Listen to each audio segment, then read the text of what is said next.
Tonight, we got the legendary Tim Swartz, and he's been on the show before. And we talk about all kinds of things. But tonight, we're going to start it off by talking about Tesla, not the car.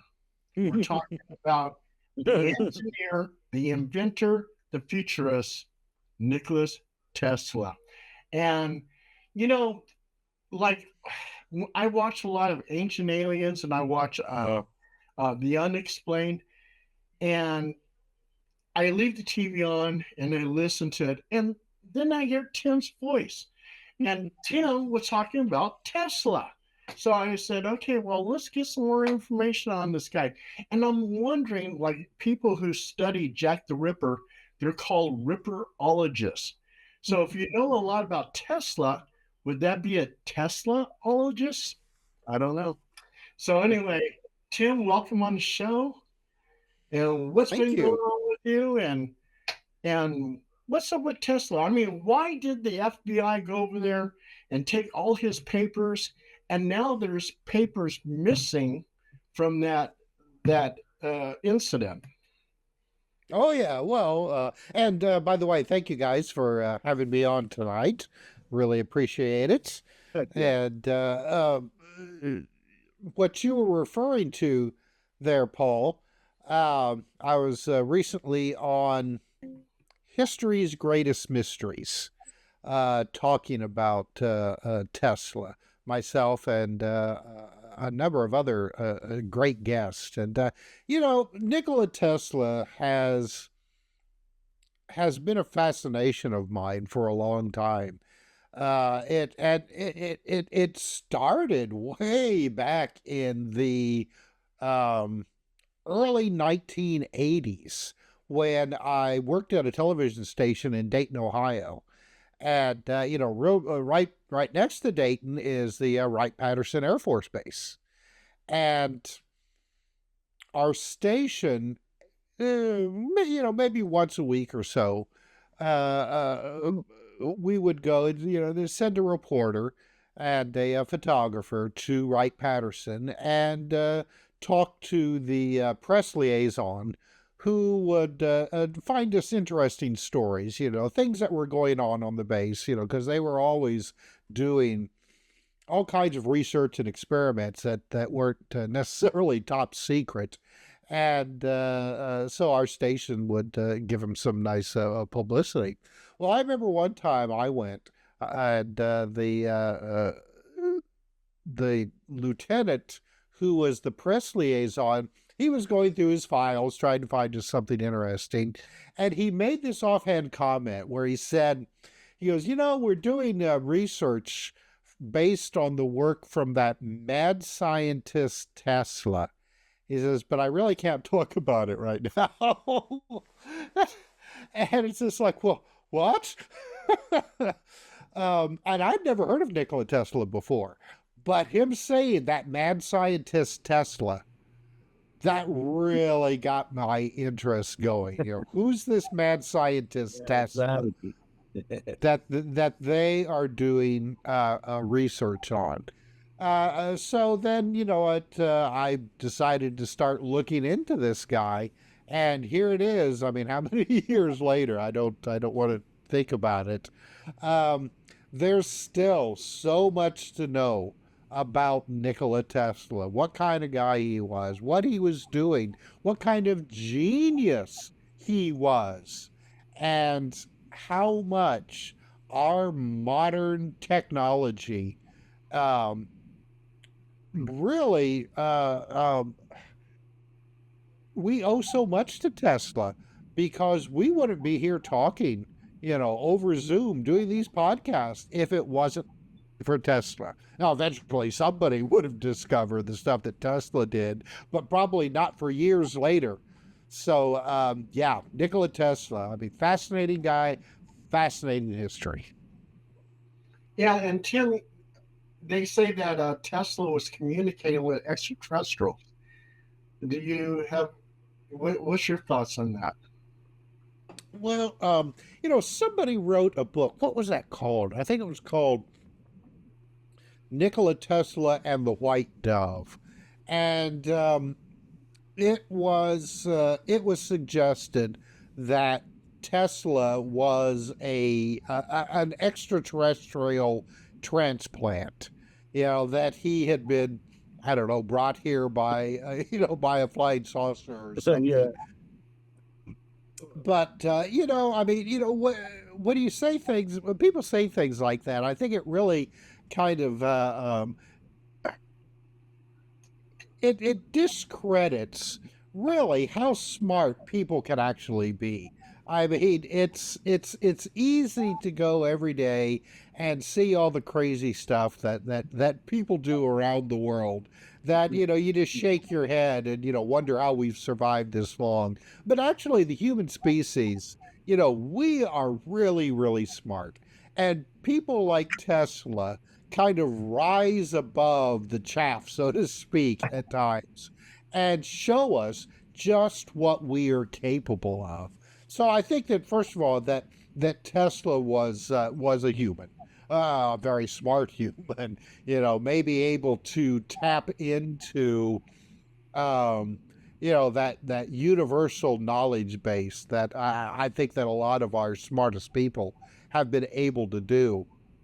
But to go back to your original question there, Paul, yeah, when Tesla had his laboratory in 1899 at Colorado Springs, Colorado, he was doing the research on what would later become his the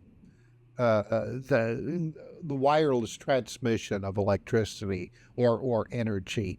And one of the things that his first intentions was to see whether or not he could actually tap into thunderstorms and draw in lightning and maybe utilize that somehow.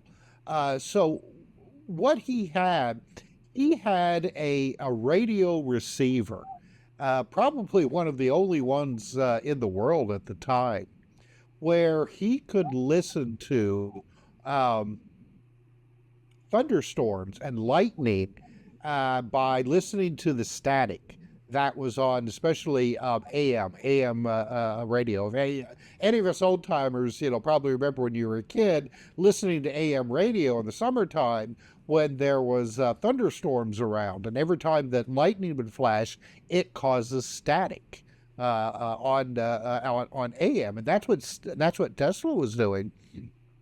But not only was he using AM, he was using all kinds of other radio frequencies as well. And one night, he received what he thought was intelligent radio signals. I assume it was somewhat along the lines of like Morse code that he was able to narrow down as coming from space. It wasn't coming from Earth, and that would have been surprising. First of all, because as far as we know at that time, nobody else really had radio transmitters that would have been powerful enough for Tesla to pick up with his receiver.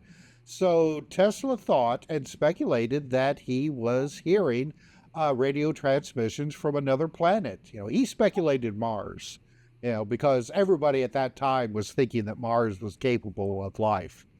But that created an interest in him throughout his life to see if he could repeat these receptions, these radio receptions, and he was able to on a number of other occasions, which makes me wonder whether or not he was tapping into what we would now call electronic voice phenomena. I mean, was he actually receiving transmissions from outer space, or was he receiving transmissions from somewhere else? Because his later interceptions of voice transmissions on radio frequencies that would have been at that time very difficult to transmit voices over. Yet he was receiving these voices. So again, I mean, was he actually receiving extraterrestrial broadcasts or broadcasts from somewhere else? Just one of the many mysteries around Tesla. and Tim, why was the FBI so fascinated after he died, his papers. I mean, what could have been possibly been on those papers to get the FBI involved where they're taking all his archive documents, and then some of the documents are missing. So, do they think there's something about time travel in those papers or interdimensional stuff? What's your thoughts on that? The FBI had been keeping watch on Tesla for a number of years, uh, uh, long before he actually passed away. Um, in the late 1930s, when Nazi Germany was coming into power, uh, the Nazis actually drove out a lot of their best scientists because a lot of them were Jewish. And like Albert Einstein, and a lot of these scientists eventually moved to the United States. So Germany had this really crushing brain drain going on, and apparently Hitler was fascinated by the work that Tesla had been doing and reportedly what he was doing at that time. And it was said that Hitler actually wanted uh, to kidnap Tesla and to bring him to Germany to force him to work for him. By that time, though, Tesla was really old and not in the best of health. So, more than likely, if that had been successful, Tesla would have ended up dying, before he ever made it to Germany. So instead, the East Coast was full of Nazi spies at that time. Even though the United States hadn't yet entered into the war, Germany was keeping a close eye on what was going on in the United States with their spy network.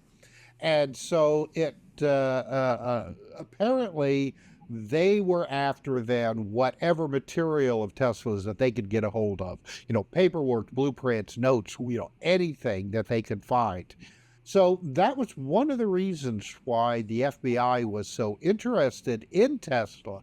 And in fact, we know that the last place that Tesla lived, which was the New Yorker Hotel in Manhattan, that there were FBI agents embedded in that hotel to keep an eye on Tesla, for national security reasons and whatever. So it's no surprise that once Tesla passed away, that the United States government would move in and grab whatever they could from Tesla, from his estate, to prevent any foreign powers from getting a hold of his work. Now, also in the 1930s, Tesla revealed that he had been working on for a number of years what he called his death beam. Well, he didn't call it a death beam. That's what the newspapers called it. They called it the death ray. Uh, Essentially, it was a particle beam weapon where you would have a highly charged narrow electrical field that then you would inject into it a powderized metal. And when I say powderized, it would be ground down to such a point that these particles would be smaller than cigarette smoke. That's how small that they would be. You would inject these into this electron beam, and they would essentially act like a billion little bullets, all traveling at almost the speed of light. And so, I mean, it was Tesla's idea that this would be a defensive weapon, that any country that had this particle beam weapon would be able to defend themselves from aircraft or missiles or things like that. And so the United States openly had no interest in this. Tesla offered it to them for a price, of course, but the United States wasn't interested. So Tesla contacted other governments Great Britain, the Soviet Union, not Nazi Germany, but other countries to see if they would be interested. And actually, the Soviet Union was interested, and working through a company that was based in the United States, Tesla sold his blueprints for his particle beam weapon to the Soviet Union for, I can't remember how much it was, like $10,000, something like that. Quite a bit of money back then. And apparently, the Soviet Union was pretty pleased with what they got, because a year later they paid him more, for that information. But the FBI found from, I guess, telegrams that went back and forth between Tesla and the engineers in the Soviet Union working on this, that they were having trouble getting it to work properly.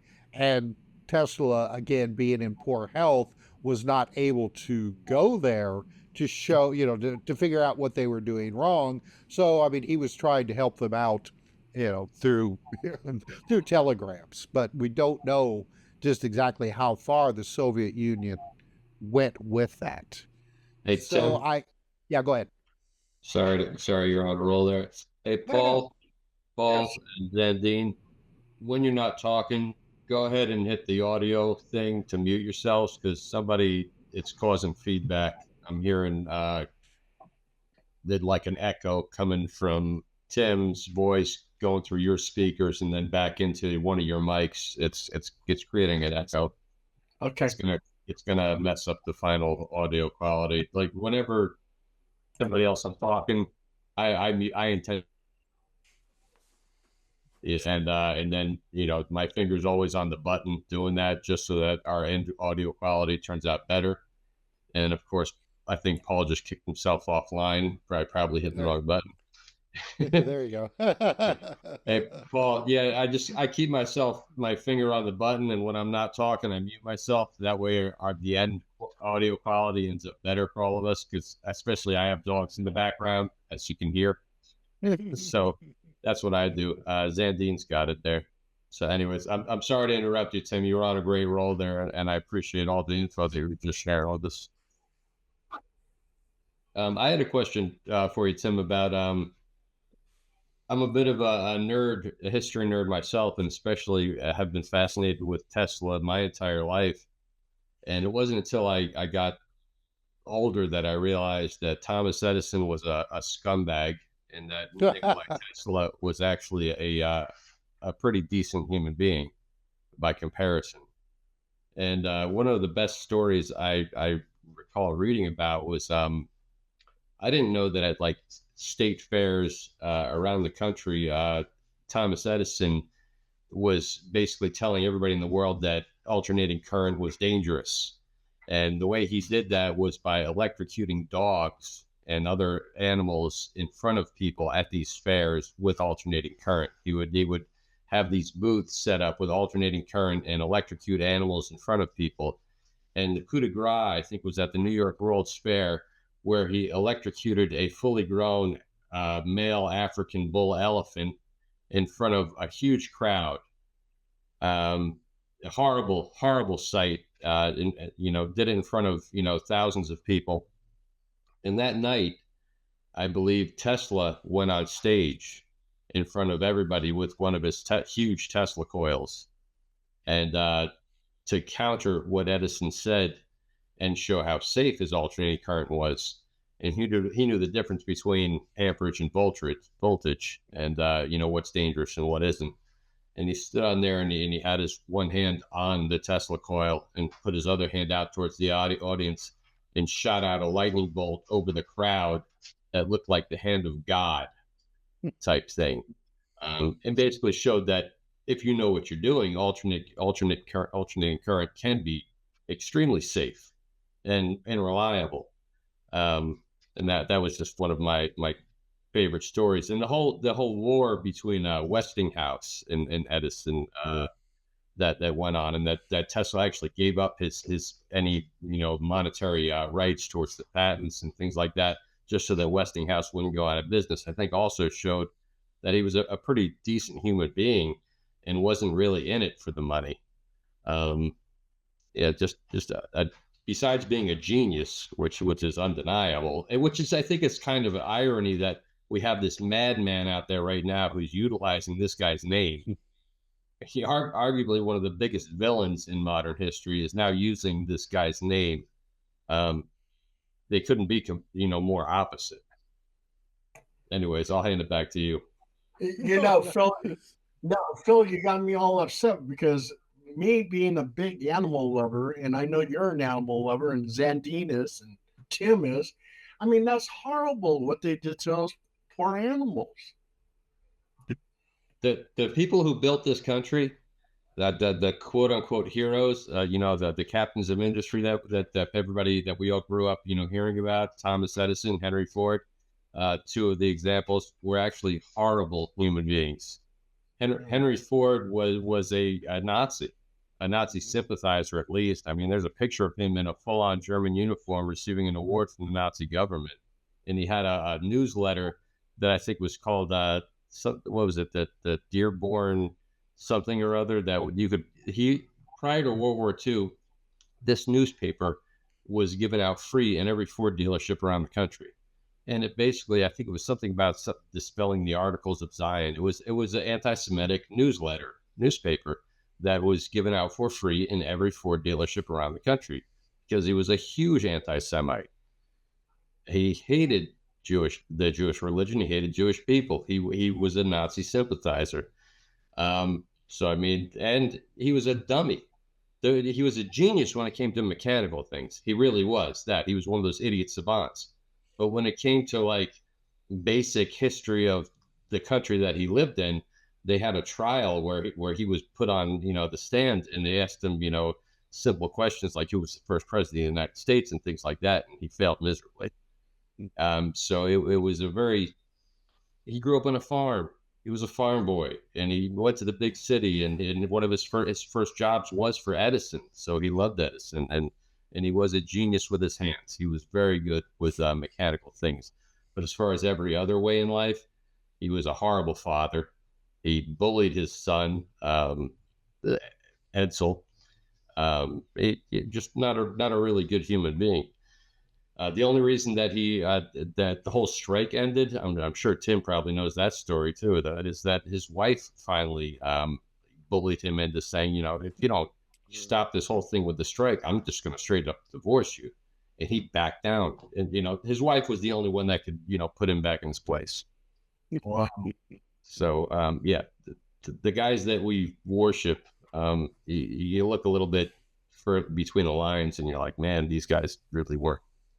Well, just like Lindbergh, they say that he was a Nazi sympathizer, and he might have been involved in his baby's killing. I mean, yeah, it's crazy. Kit Carson, you look at him as a hero, but in reality, he went to those Indian villages. They raided it. They took the women, cut off their breasts, and played ball with it. I mean, come on. Horrible. Well, that's why it's refreshing to somebody like Tesla, where I'm sure he wasn't a perfect human being, and he definitely was a little bit. Not a little bit. He was eccentric. I mean, and a germaphobe, and had things going on with that. But I mean, I don't think there's any type of he wasn't a sexual deviant as far as I'd ever read, or he didn't abuse people. And he was a hard worker. I think they found him he was like digging ditches on the street and things like that. I mean, it was just a decent human being, a hard worker, and a certified genius. Nobody can argue with that. And the fact that his plan was to give power to the world for free. Right? Yeah, free energy. And as soon as his backers found that out, they were like, pull that plug. There's no money in this. So, anyways, I'm tired of dominating the conversation when we have a guest like Tim on. So, well, you talked about Edison and the War of the Currents. Thomas Edison, when Tesla first immigrated to the United States, had already established really like test areas in Manhattan to demonstrate the feasibility of his DC current to power households. He had a number of houses and blocks even that were wired for DC current, and it was successful. But you know, the problem with DC current is that you need to bump it up every few blocks in order to sustain the power. Uh, and that in the, for test purposes, it was working okay, but there's no way using the technology that Edison had developed at the time that this would have been able to have been, feasible throughout the entire country. And so here you have this young upstart, Tesla, coming in, and and when he started working with the Westinghouse and the Westinghouse company to develop and perfect his AC motor, well, that was a direct threat to Edison. And Edison, he was the epitome of capitalist, naturally. I mean, he could see that the AC motor and AC current would completely knock his business out of the water. And he wasn't going to have that. That was money that he had spent in the development going right down the crapper. So he was going to do everything that he possibly could, every dirty trick that he could come up with to try to convince people that AC current was dangerous.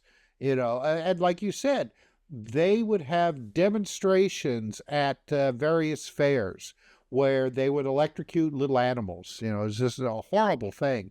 And then, like you said, the next to the ultimate is where they killed, I think its name was Topsy the elephant, who was going to be killed anyway because he had trampled one of his keepers. And so Edison was like, well, let's make a public demonstration. You're going to kill this elephant anyway. Let's wire him up with AC current and show people just how dangerous it is. Well, it didn't work like they expected, and it took quite a while, unfortunately, to kill this poor elephant using AC current. But the next step was Edison then created the electric chair to execute humans. And in fact, the electric chairs, I'm not sure, there's probably some still in use in the United States. You can trace their development directly back to Thomas Edison in his attempt to make Nikola Tesla look bad. So, and the first demonstration of the electric chair was like poor Topsy the elephant. It didn't quite go as planned, and the person being executed, and I can't remember their name offhand, it took a while to kill him. So it wasn't pleasant. I think Ted Bundy was the last person executed in the electric chair. I think. Yeah, I'm not sure, but yeah, it definitely was not a pleasant way to go, and all for the purpose of discrediting a financial rival. So, I mean, there's American capitalism for you right there. But it's like Phil said, people would see Tesla's demonstrations on the proper handling of AC current and what it could do. And it wasn't going to, because the way Edison had it painted is that you would have electrical sockets in your house shooting out lightning bolts at times where you weren't expecting it, killing the children and grandma. And Tesla demonstrated very effectively that no, this was not going to happen, and that it was ultimately going to be a lot cheaper for households than DC current. And because of that, Thomas Edison was a foe of Nikola Tesla for the remainder of their lives. Didn't Tesla actually start off working for Edison briefly? Oh yeah, well, Tesla, naturally, he had a great admiration for Thomas Edison. And when he first came to the United States, that was specifically what he wanted to do. He wanted to work with the great man Thomas Edison, and in fact, he had um, several of his bosses and professors from the university that he went to, and then the bosses from the telephone companies that he worked for before he came to the United States, write him letters of recommendations to Edison, and that's one of the reasons why Edison went and hired him, because of these glowing recommendations. And Edison didn't really think too much about this dapper, well-educated European coming in and wanting a job. So he hired him because he could see that this guy was smart and useful, and that's that's the way that Edison ran his company. He was at the top of the chain, and then all of his engineers and workers did all the work. Edison would say, I have an idea, and then he would expect his people below him to make his ideas work. And that's what he thought Tesla was going to be. Tesla was just going to be another drone, in his creative factory that he could then eventually take credit. But they had a falling out when Tesla was able to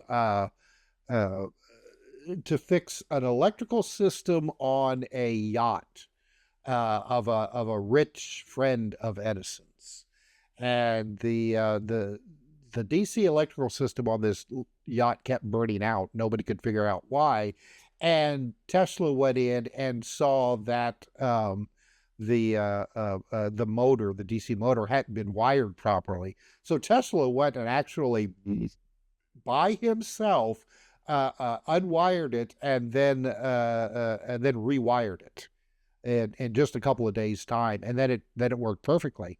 And Edison had apparently promised Tesla a bonus of so much money if Tesla had got this to work, not thinking that Tesla would be able to do it. His best engineers hadn't been able to figure out the problem. So, he didn't think that Tesla would be able to either. And then Tesla comes back and go, here you go, all fixed now. Where's my money? And Edison was like, well, you just don't understand the American sense of humor, and refused to pay him. And so Tesla was like, well, the hell with that, and quit. That's horrible. But it sounds like Edison. I'd heard he stole the From the Earth to the Moon, that movie from France, Méliès. Mm-hmm. He had his agents actually run a copy of it, brought it to the United States, ran it for like 2 years before the French director made it to the United States to show it himself. By the time he made it over here, everybody had already seen it. There was no more money to be made from the film. Oh yeah. Well, I mean, Edison had claimed that he invented the film projector as well. But as you just, as you said, in France there was already a growing film industry, but in the United States it hadn't made it across the Atlantic yet. So Edison was like, yeah, I did it. I invented movies. And completely, yeah, not even take into account that Edward Muybridge had been doing moving pictures, for 20 years before Edison was messing with them. Absolutely absurd. And I had heard that the whole patent was finally broken by the guy who did Universal Pictures had said that used toilet paper as the because toilet paper patent had the roll, with the notches in it, and Right. that was the thing that won the court case, saying that existed before Edison's roll of film, and that's what won it was toilet paper. So yeah, Edison was a pip. Well, I mean, all throughout history, when it comes to leaps in technology, there's never ever just one person. Very rarely that can really legitimately claim that they were the inventor of such and such. It's usually a number of people throughout time, and it's the like it's that final person who has the chutzpah to come forward and then say, "Yeah, I did it all," and it happens time and time again. Well, one person. I mean, Marconi. Look at Marconi. I mean, even though the United States patent posthumously rewarded Nikola Tesla with the invention of radio, Marconi is still considered the father of radio, even though he used Nikola Tesla's patents to build his own radio transmitters and receivers. When I It's was working, ridiculous. when I was Sorry, working, Paul. oh, that's okay. When I was working at Department of Health Services, Radiological Health Branch, we used to have our meetings, our annual big meetings over at the Marconi Center, and that's a really interesting place if you ever been there. Mhm. Well, Marconi came from a wealthy family, a very wealthy family. So they had the money to throw around to make sure that palms were greased and commissions were awarded to Marconi's company. Uh, so I mean, it's no wonder at that time that Marconi was able to be acknowledged um, as as as being the inventor of radio, even though, like I said, Tesla had the patents first, but then after Marconi came forward, those patents got thrown out in favor of Marconi. Now, more than likely it was because there was, some dollars passed back and forth, and crammed into pockets that happened. And it wasn't Yeah, until Tesla. I gotta stop you for a minute. We're about ready to run out of time. We're gonna take a 10-minute break. We're gonna send you another link to finish up the interview. Oh yeah, that was Tim Beckley's final book that we went and finished up and then went and released it through his Interlight Global Communications. So. Okay. You know what? What's your thoughts on Dulce anyway? Oh my gosh, that's a complicated subject, you know, because it's one of those stories that there's been so much thrown at it over the years that it's really difficult anymore to tell just what exactly is going on. My personal opinion is that there there could be some kind of like maybe an observational base located in that area because they did like an atomic bomb blast about 20 miles south of Dulce to release natural gas from the natural gas wells there that were difficult to get a hold of. But then after they did it, the natural gas came out radioactive. Go figure, right? And rather than being beneficial, it just ended up kind of ruining that area. The gas can't be used. They constantly are having to monitor it to make sure that no radioactivity is leaching out. So, there could be a good possibility that there is some kind of secret installation there to monitor that radiation rather than there being, like a secret underground base full of, aliens, that sort of thing.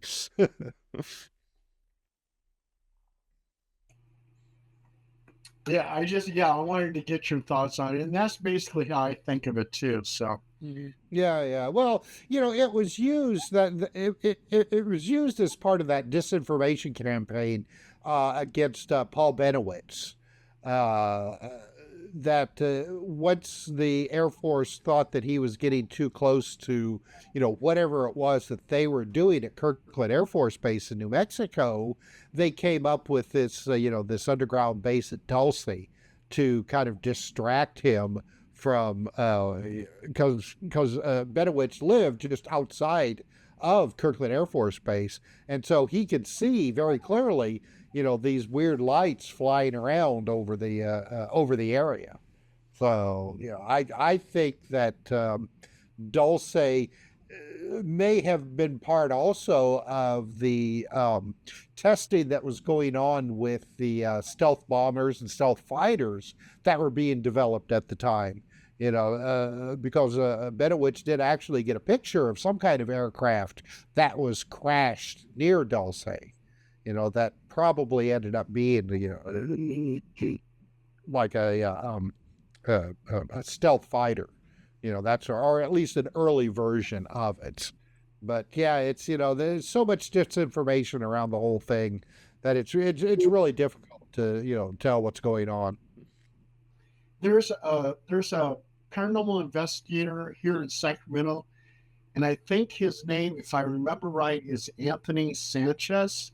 And he went to Dulce and he investigated uh, the Dulce story, and claims that he found some military airplane parts on the mountain or something like that, and wrote a book about it.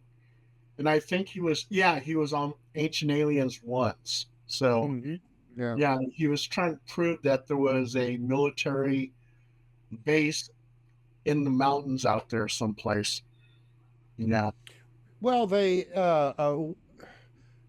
Richard Doty, and you have to understand that probably more than half the stuff that he talks about is not going to be true. I mean, he was the disinformation agent with the Air Force that fed all this stuff to Benowitz. Uh, uh, Doty admitted that the Air Force actually went and scattered airplane parts and put up like fake air vents on top of that ridge outside of Dulce to try to fool people into thinking that maybe these stories were true.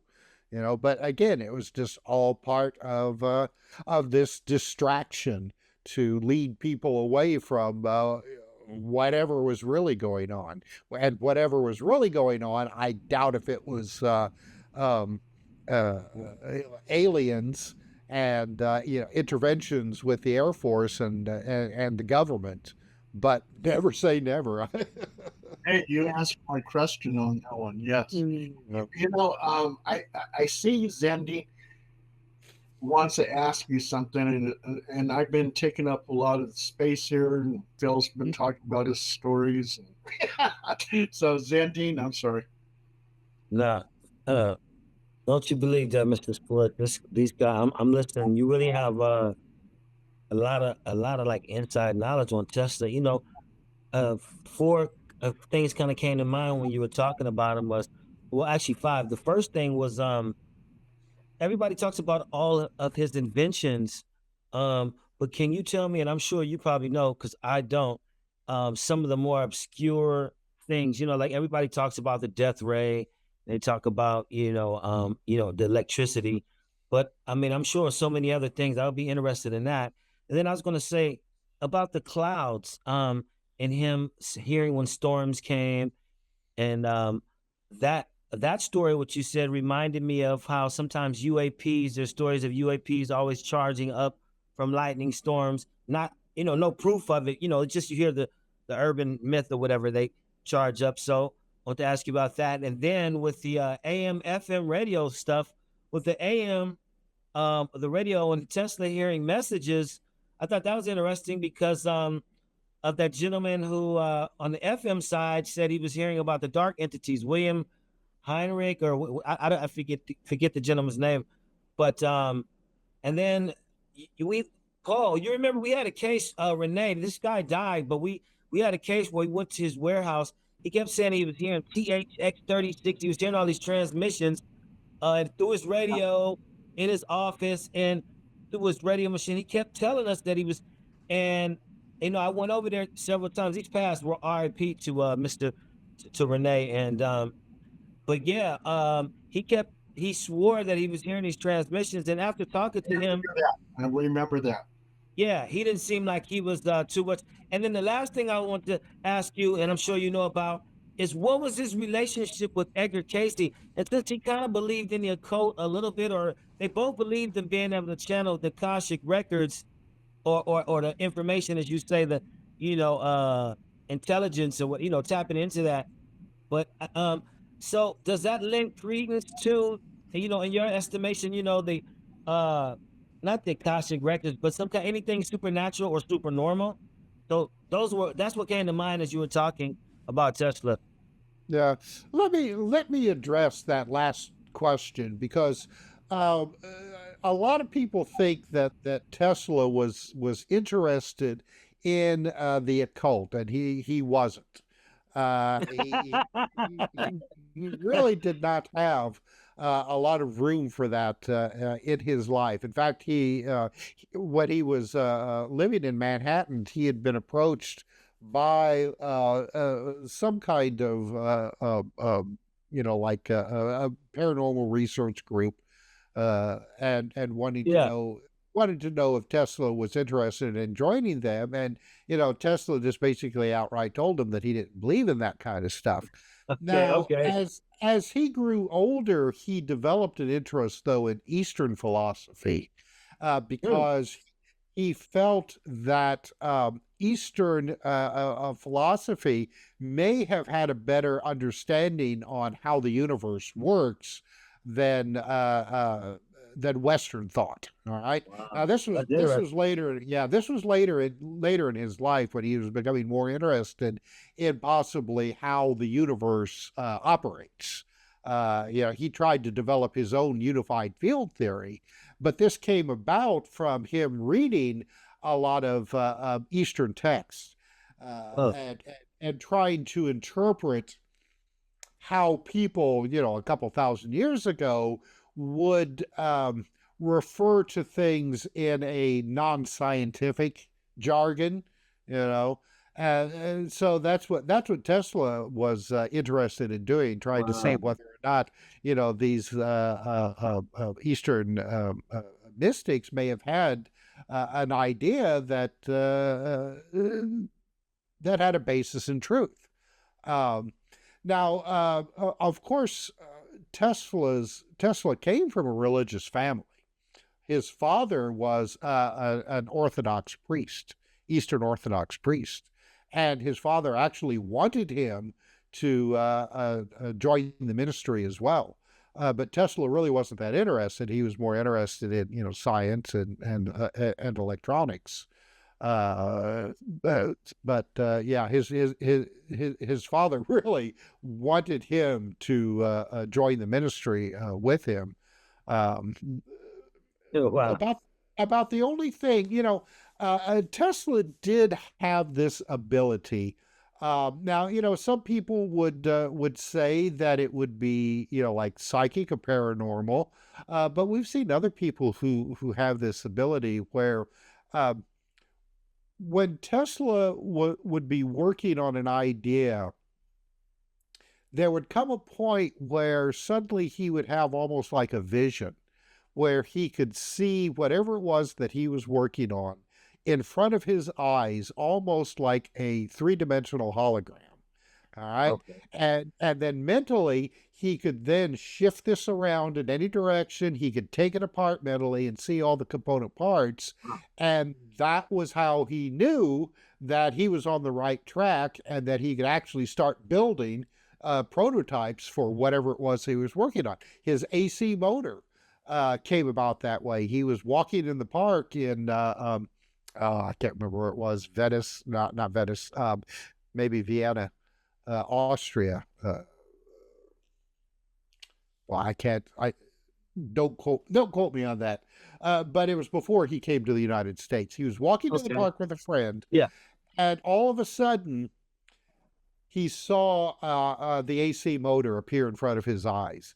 And this was the first time that he had one of these visionary experiences. So he quickly, with a stick, drew it into the dirt underneath a tree so he would remember it. Later, he realized he didn't have to do that, because anytime that he wanted to call that up, it would work for him. Um, Nowadays, people would say that Tesla probably was on the spectrum. All right.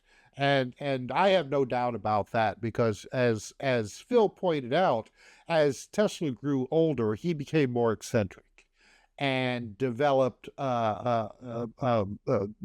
basically like OCD types of symptoms. He was very fastidious. He had to have a certain amount of silverware when he ate. He had to have so many napkins. I think it was like three. You know, You said a little bit of you say a little bit of autism. Well, let me ask you this: Do you are you? I think we may have talked about before those autistic kids that say that they go to the hill, because there was a story of a child that he didn't talk for years, and then one day told his mommy, "I love you," and she was wondering how did he learn how to say that. And as it went on, they found out that, or the kids that autistic sing, that they meet at this place called the Hill, and they learn languages, they learn different things, and people can't explain how they learn, but they say it's not a hill per se, it's just a place, and I guess where they meet mentally. It's an interesting story. Have you heard about that? no, that's a new one to me. Yeah, I haven't Yeah. heard that one. Yeah. Children speaking languages, autistic on the spectrum, speaking, coming out and having knowledge, but they're saying that they're learning it at this place. But yeah, it was pretty interesting. Well, I didn't know. yeah, go ahead. Go ahead. Finish your No, sentence. oh no, Sorry. no. I was done. I was done. All right. Well, I was just going to say, I mean, Tesla, if he was on the spectrum, I mean, he wasn't very high up it, because he was social. Okay, Uh, okay. I didn't you know know, that. oh yeah, yeah, he was social, and in fact, Okay, after he came to the United States, when he was younger, I mean, he enjoyed going to parties. okay. Yeah, Tesla. he enjoyed giving public demonstrations of his inventions. Okay. He definitely was a showman. He looked like a But nice dresser. he was a very nice. He was very dapper. He was very highly educated, and so I mean, he had those Okay. those European sensibilities, those 19th century European sensibilities. So I mean, when he came to the United States and was living in Manhattan, I Yeah. mean, he fit right in, with that crowd. And was Okay. that was one of the reasons that he was able to raise the funds that he did for his inventions up to a certain point, when, as Phil pointed out, um, when he was trying to sell his idea for the wireless transmission of electricity, and even went as far as, I mean, he knew what he had to do, and was able to raise the money through the help of people like J.P. Morgan and people like that. And actually, the construction was underway. I mean, you look online, you can find pictures of his Wardenclyffe Tower. That was going to be his central test location. Okay, to demonstrate his wireless transmission of electricity. However, he had sold this tower as more of a radio transmitter, that you would be able to send wireless voice transmissions, telephone, telegraph, eventually even video. I mean, Tesla was even thinking about television transmissions at that point, which this tower would have been capable of.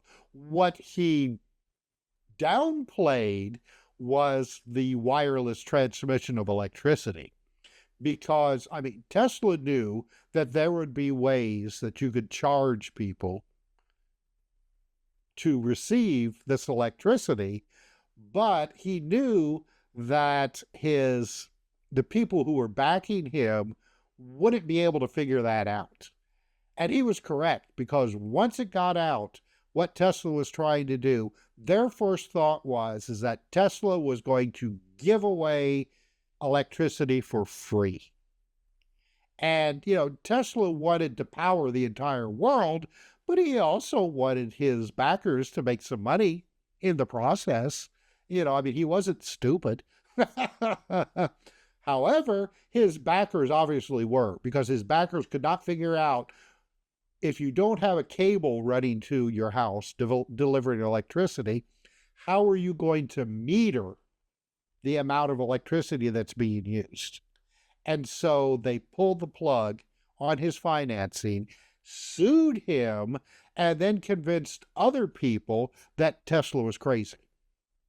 And Tesla basically had to declare bankruptcy, because these people had pulled the rug out from underneath him without fully understanding what Tesla was trying to do. Even though he tried to tell them what he was trying to do, had demonstrations on what was going to happen, but they were fixated on this idea that you couldn't meter wireless electricity coming into the house. Why do you think Tesla didn't end up dead sooner? Because, like, for example, Dr. Rudolf Diesel mysteriously got, disappeared from a ship. He was on a voyage over to England and fell off the boat type thing. And then it's pretty much understood that Standard Oil, got rid of him because he designed the diesel engine to run off of, anything a farmer could grow, basically. And within 2 years of his death, the Standard Oil Company released a very lightly refined crude oil into the very first diesel fuel, which they named after him. So if they could get rid of somebody like that, what do you think kept the powers that be from getting rid of Tesla sooner, or letting him just live out his life naturally? I think mostly it was because they didn't really understand what Tesla was doing or trying to do. They didn't want to understand. It wasn't a situation where, at the time, ideas of the wireless transmission of electricity or energy had even been considered. It was so new, and it just, I really do think it was a lack of understanding, as well as the fact that I think that people thought that because they had ruined him financially and ruined his reputation, that was enough, that probably nothing else was needed. I think those are probably the biggest reasons. And there was still a lot of respect for Tesla at the time. Maybe not so much with the people that he had been currently dealing with, but there were a lot of others who still held Tesla at a very high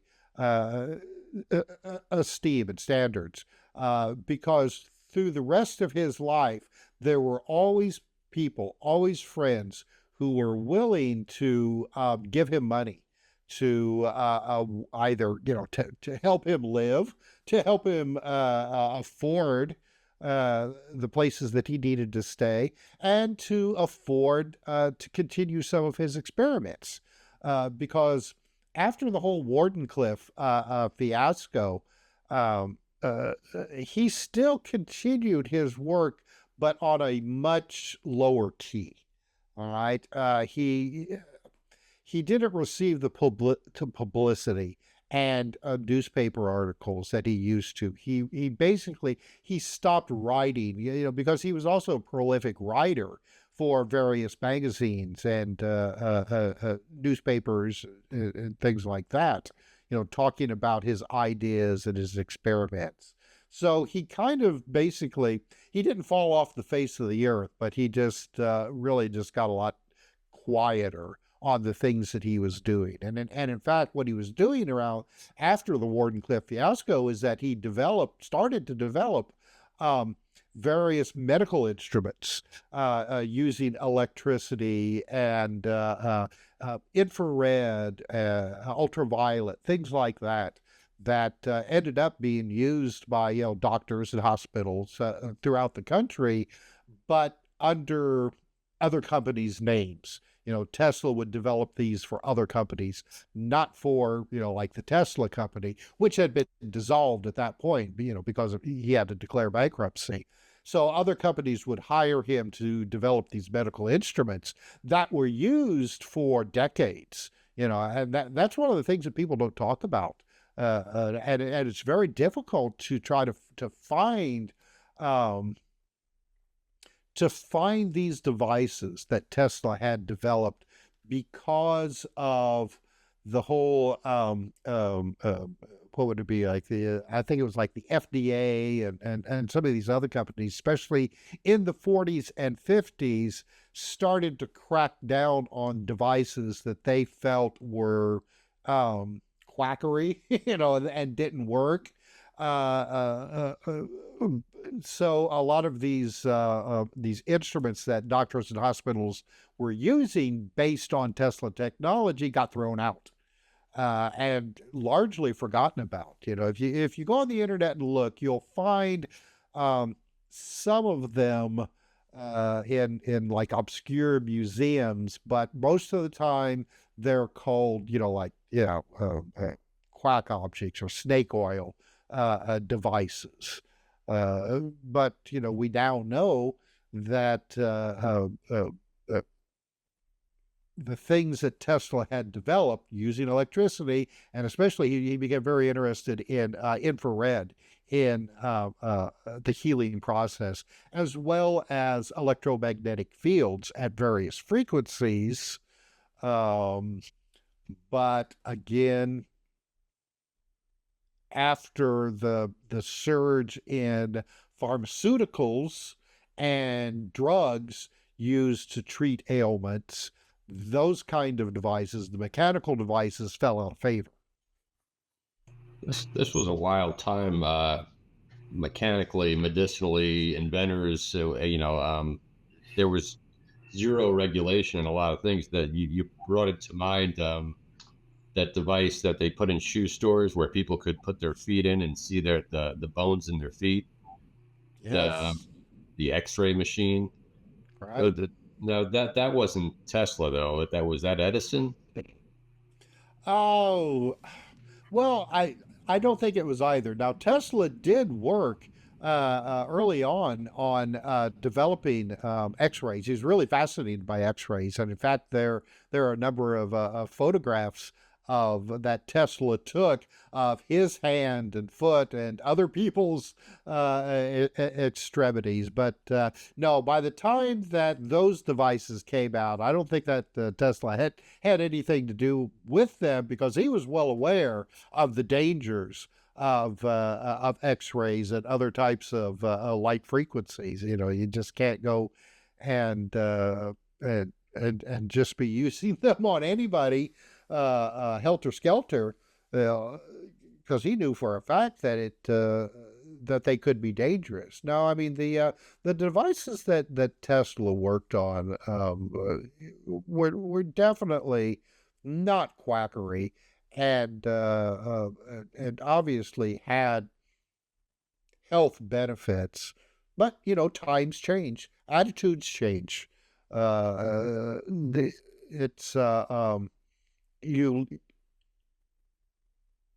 think that we're starting to see a resurgence in interest, though, in the use of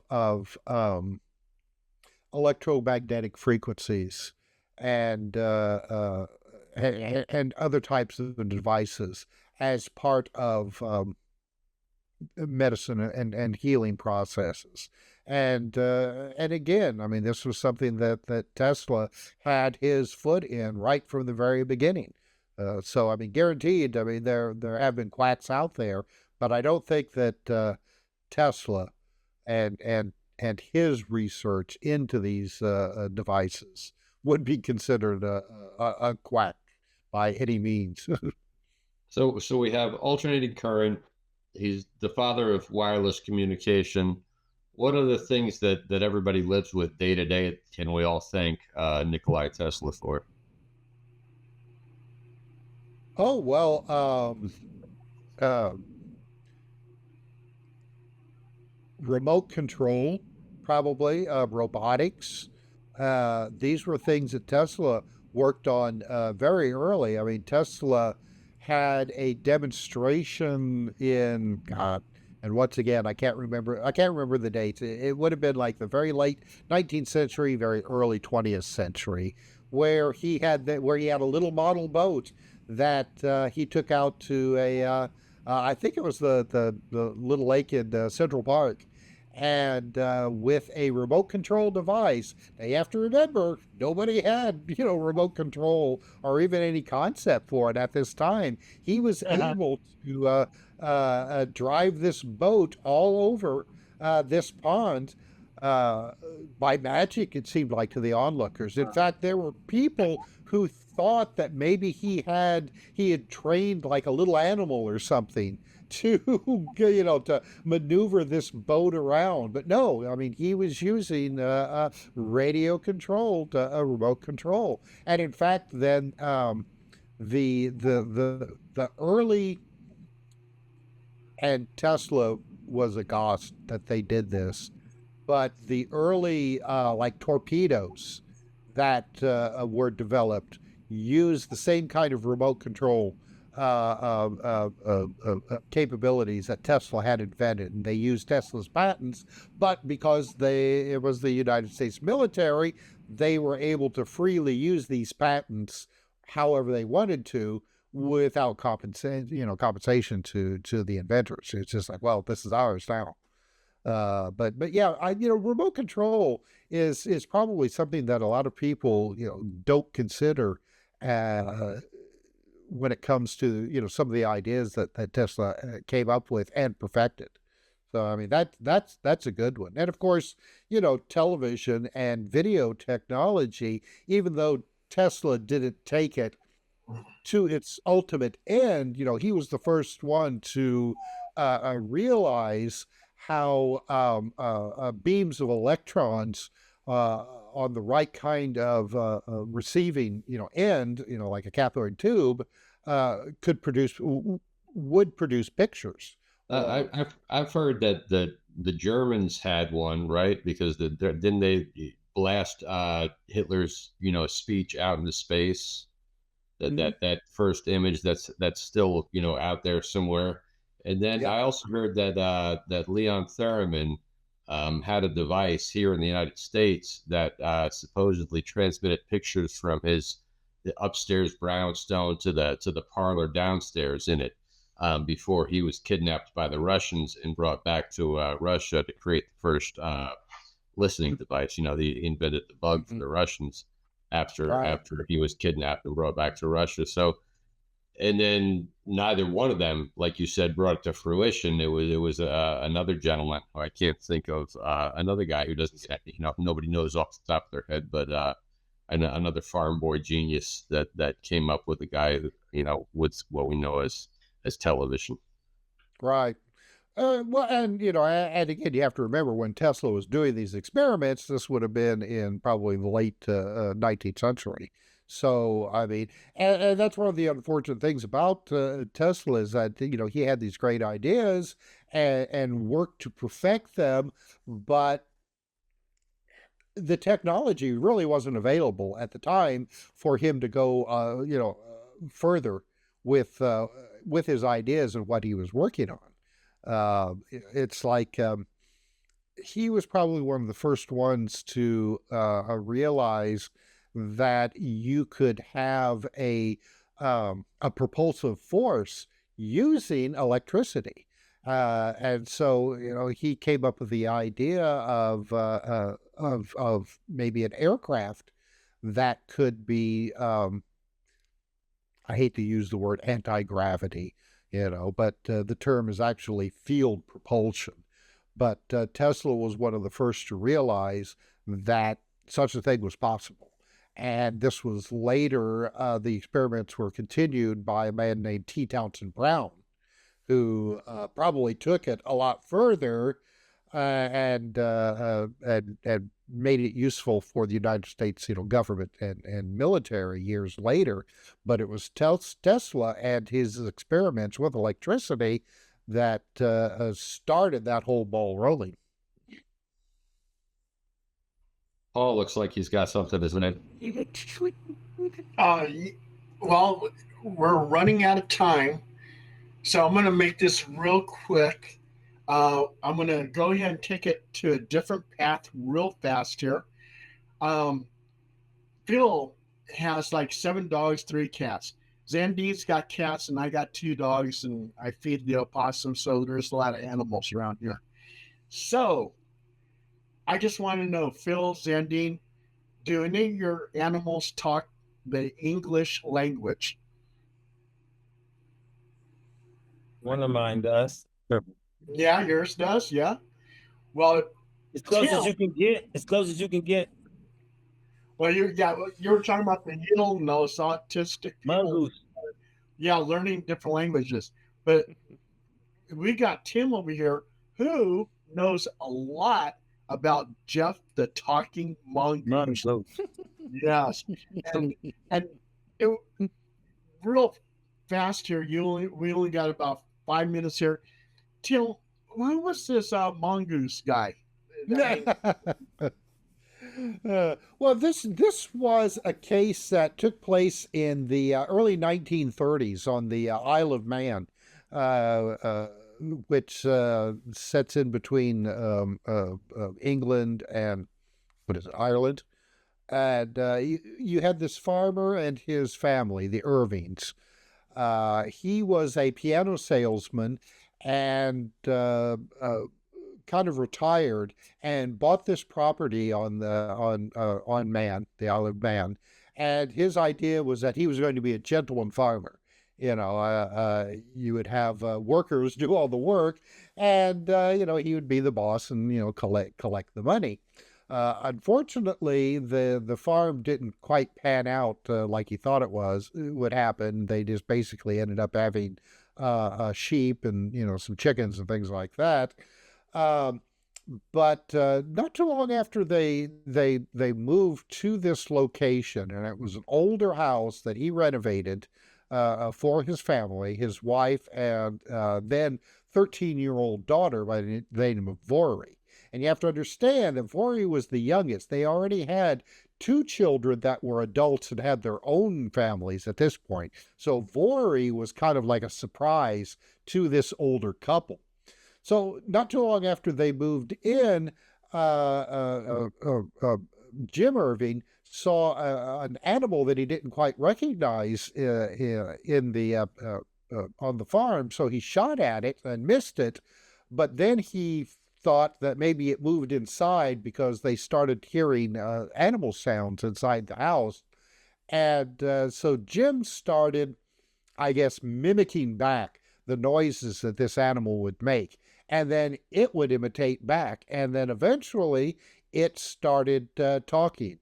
So they would talk back and forth, and apparently it learned and became a personality of its own, claiming to be a mongoose who was over 100 years old that had been brought to the island by a farmer in the previous century from India to help cull the rabbit population, which I guess had gone crazy.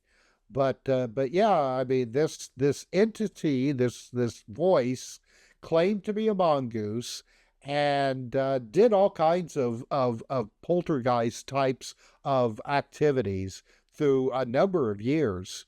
It was at least 10 years, that this happened. Most poltergeist cases peter out after a while, but no, this one persisted.